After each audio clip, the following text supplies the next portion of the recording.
Ini menurut buku Sirah Nabawiyah ini, Warokoh bin Nawfal sekali lagi hanya mantan pemuja berhala yang memeluk agama Kristen, bukan seorang pendeta atau imam.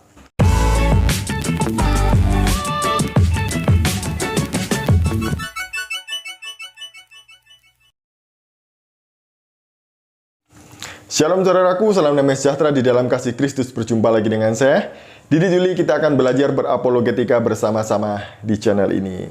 Kali ini saya mau menanggapi kembali Ustadz Ahmad Kainama. Lagi-lagi Ahmad Kainama lagi-lagi karena dia ini yang sering membuat kontroversi tentang kekristenan ya. Kali ini dia mengatakan bahwa ada pendeta Kristen yang mengakui kenabian Muhammad. Siapakah dia? Mari kita melihat video berikut ini. Nah, keadaan Warokoh bin Nawfal yang mulia ini, Imam Nestor ini, pada saat beliau berjumpa dengan Rasulullah yang baru menerima Iqra 5 ayat itu, Al-Alaq 5 ayat itu, beliau dalam keadaan Imam Nestor yang mengakui bahwa la ilaha illallah. Jadi beliau, menurut Yesus sendiri, beliau Warokoh itu dekat dengan kerajaan Allah.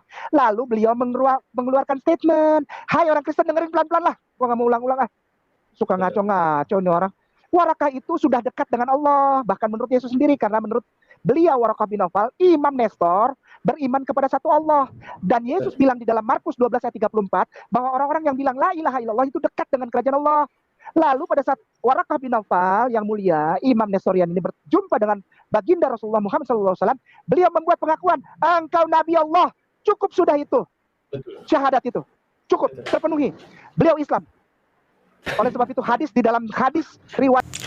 Menurut Ustadz Ahmad Kainama, Warokoh bin Nawfal adalah seorang pendeta Kristen dan seorang imam Nestorian. Ngomong-ngomong, saya tadi itu kan punya beberapa buku sejarah gereja ya, mulai dari sejarah gereja yang ditulis oleh Eusebius abad keempat, sejarah gereja pertengahan, dan kemudian selanjutnya. Saya ada beberapa buku itu. Dan saya cari, nggak ada nama Warokoh bin Nawfal dalam buku sejarah gereja. Bahkan dalam literatur Kristen yang lain. Jadi sebenarnya siapa sih Warokoh bin Nawfal ini?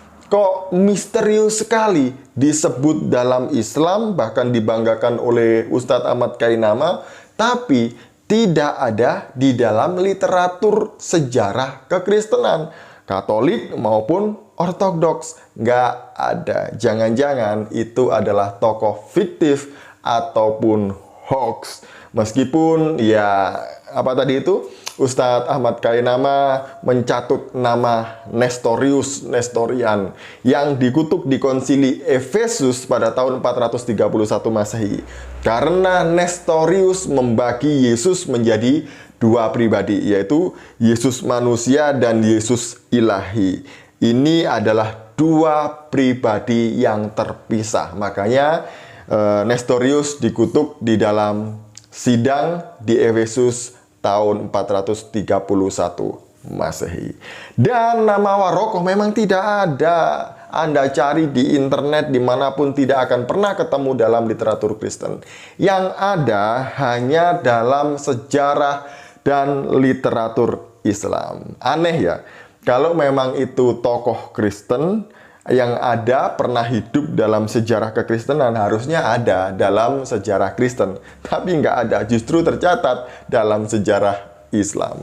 Kalau kita membaca tentang Sirah Nabawiyah, siapapun penulis bukunya ya, pasti ada nama tokoh Warokoh bin Nawfal. Dalam buku ini yang ditulis oleh Syekh Syafihur Rahman Al-Mubarak Puri, ada di dalam halaman 30 sampai 32. Di sini disebutkan bahwa Warokoh bin Nawfal adalah saudara dari Khadijah, yaitu istri pertama Muhammad. Ini ceritanya tentang pewahyuan pertama yang diterima oleh Muhammad. Ya, daripada nanti saya dikira menyebarkan kabar hoax ataupun berita-berita bohong tentang Islam, lebih baik saya membacakan buku saja. Ini ya, nanti saya akan tampilkan di layar sebelah saya. Halaman 31. Malaikat Jibril berkata kepadanya, bacalah. Halaman 31. Saya tidak bisa membaca, jawab Muhammad SAW.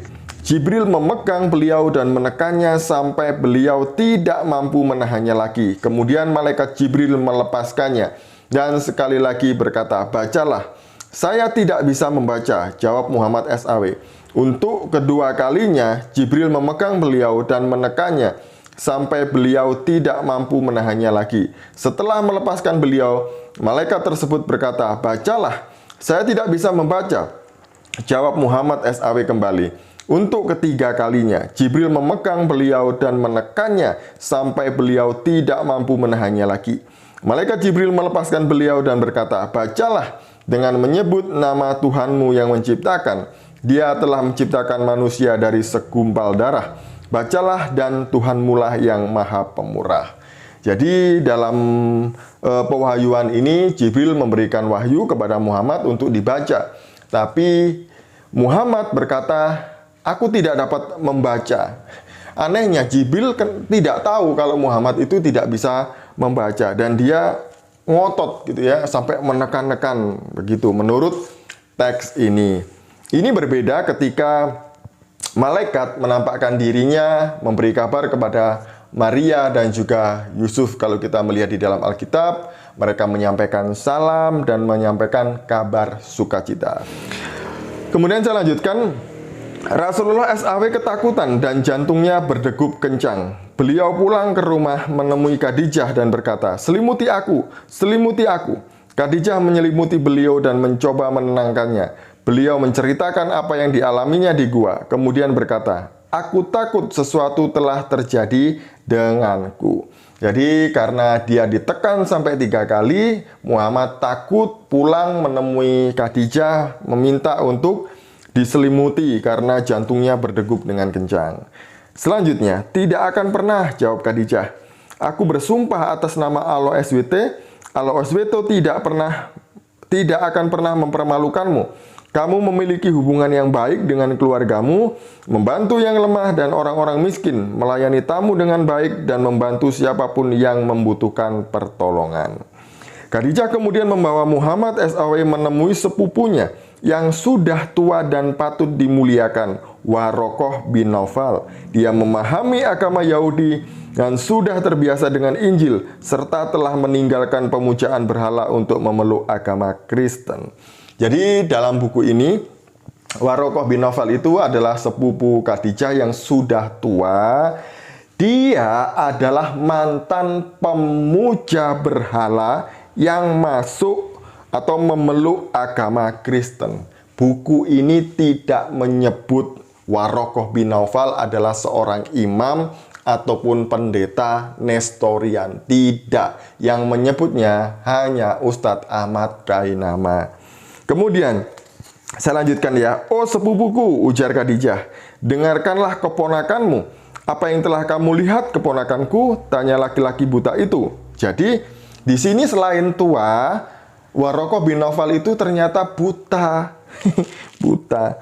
Rasulullah SAW menceritakan kepada Warokoh apa yang telah terjadi dalam gua. Malaikat yang dikirim kepadamu adalah malaikat yang sama yang dikirim kepada Nabi Musa. Aku berharap masih muda dan dapat menyaksikan hari ketika orang-orang mengusirmu keluar dari kota ini.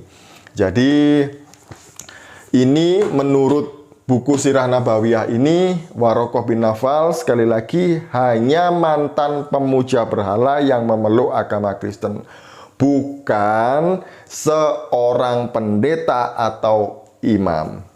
Kalau orang Kristen di Mekah, semuanya itu adalah Kristen bidat. Salah satunya adalah bidat Koliridianisme atau bidat Maryamah yang mempunyai 3 Tuhan, yaitu Tuhan Bapa, Tuhan Ibu, Tuhan Anak, atau triteisme mereka ya, yaitu Allah Bapa, Bunda Maria, dan Yesus. Jadi ini sesat, bidat ini. Masa Tritunggal menjadi begini ya?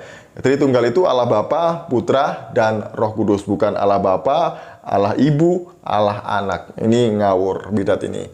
Nah, kalau orang Kristen yang benar itu ada di daerah Madinah. Mereka adalah dalam anggota Kristen Syria atau Ortodoks Timur. Jadi ini ya, kira-kira gambarannya seperti itu. Jadi apa yang disampaikan oleh Ustadz Ahmad Kainama ini adalah hoax. Itu ngawur, nggak ada dalam sejarah Kristen seorang pemuka agama, pendeta, imam yang bernama Warokoh bin Naufal. Bangun, sudah siang, jangan mimpi terus. Shalom, salam meras, Tuhan Yesus memberkati kita semuanya.